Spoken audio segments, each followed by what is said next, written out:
ከየት ይመጣል? ተንኮል ከየት ይመጣል?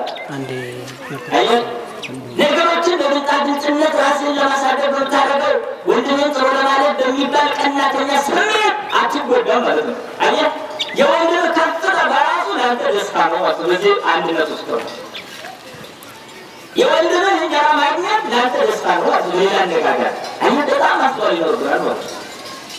ምክንያቱም በአካሉ ላይ የሚቀራ የለምና እግር በእጅ ልትቀና ትችላለች፣ ዓይንስ በጆሮ ሊቀና ይችላል። እንደዛ ማለት ነው። ኦርቶዶክሳዊ አንድነት ይባላል። ታዲያ ይህንን ኦርቶዶክሳዊ ህብረት ወይም አንድነት እንዴት እናጽናው የሚለው በጣም ትልቅ ነገር ነው። ይህን አንድነት የቀደሙት እንዳጸኑት ነው የምናጸናው። አዲስ ጀማሪዎች አይደለንም እኛ። አዲስ የኦርቶዶክስ ጀማሪዎች አይደለንም እኛ። ከእኛ በፊትም ነበረ ኦርቶዶክሳዊ አንድነት ነበረ። ያንን ነው ይዘን የምንቀጥለው እኛ። ኦርቶዶክሳዊ ህብረት የሚጸናው የቀደመው የኦርቶዶክሳውያንን ህብረት ታሳቢ ባደረገ መልኩ ነው። ዝም ብሎ አይደለም። ጊዜያዊ ሽኩቻ ያለበትም አይደለም። ይህ አንድነት የሆነ ቀን የምንለያይበት አንድነት አይደለም። በሞት ከዚህ ዓለም እስክንወሰድ ድረስ መንፈሳዊ አንድነት ይኖረናል። ከዛ በኋላ ደግሞ በሞትም ተወስደን እዛም የበለጠውን አንድነት እናገኛለን ማለት ነው። በዚህ ዓለም አንድ መሆን ያልቻለ ኦርቶዶክስ በሌላኛው አንድነት ውስጥ ተሳትፎ አይኖረውም ማለት ነው። በሌላ አነጋገር አየህ፣ ምክንያቱም ስራ ላይ ያልነበረ የመንግስት ሰራተኛ ደሞዙ እንደሚቀጣ ሁሉ ወይም ደግሞ ደሞዝ የመቀበል ጸጋና ዕድል እንደማይኖረው ሁሉ በዚህ ዓለም ላይ በኦርቶዶክሳዊት ቤተክርስቲያን አንድነት ውስጥ መስዋዕትነትን መክፈል የማይችል በወዲያኛው የደሞዝ ጊዜ ራቁቱን ይቆማል። ስሙ አይጠራም ነው የለም። ያልሰራ እንደማይበላ በዚህ ዓለም ተነግሮናል። ያልሰራ ዋጋውን እንደማያገኝም በዛኛው ዓለም ተነግሮናል።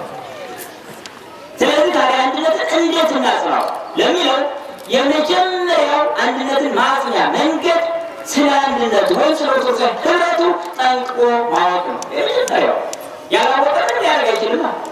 የመጀመሪያው ጠንቅቆ ማወቅ ችግር እስክልባችሁ ያዘዋል። ጠንቅቆ ማወቅ ስለ ኦርቶዶክሳዊ አንድነት ጠንቅቆ ማወቅ። ምክንያቱም ቤተክርስቲያናችን እኛ ከምናውቃቸው በላይ በሆኑ ምስጢራት የታጀበች ናት። የምናውቀውን አውቀን የማናውቀውን ለእግዚአብሔር የምንሰጥባት ቤተ እምነት ናት። መኖር የምንችለውን ህይወት በተጋድሎ እየኖርን የማንችለው ደግሞ በምህረቱ እንዲያግዘን የምንጠይቅባት ቤተ እምነት ናት። ሸክማችንን ሁሉ ለእሱ የምንሰጥባት ቤተ እምነት ናት። እንዲሁ ተራ በምድር ላይ እንዳለው አይነት ዥዋዥዌ ህይወት አይደለም። ይህ በጣም ማስተዋል ያስፈልጋል። ስለዚህ በኦርቶዶክሳዊ አንድነት ዙሪያ ያሉ ጉዳዮችን ጠንቅቆ ማወቅ ይህ መሰረታዊ ነገር ነው። ጠንቅቆ ማወቅ የመጀመሪያው ነው። አንድነትን ላጽና ብሎ የሚያስብ ሰው የመጀመሪያው ጠንቅቆ ማወቅ። ወጣት በተለይ ኦርቶዶክሳዊ አንድነት ምንድን ነው? ስለዚህ ጉዳይ ያለኝ እውቀት አረዳድ ምን ያህል ነው? ራሱ መፈተሽ አለበት።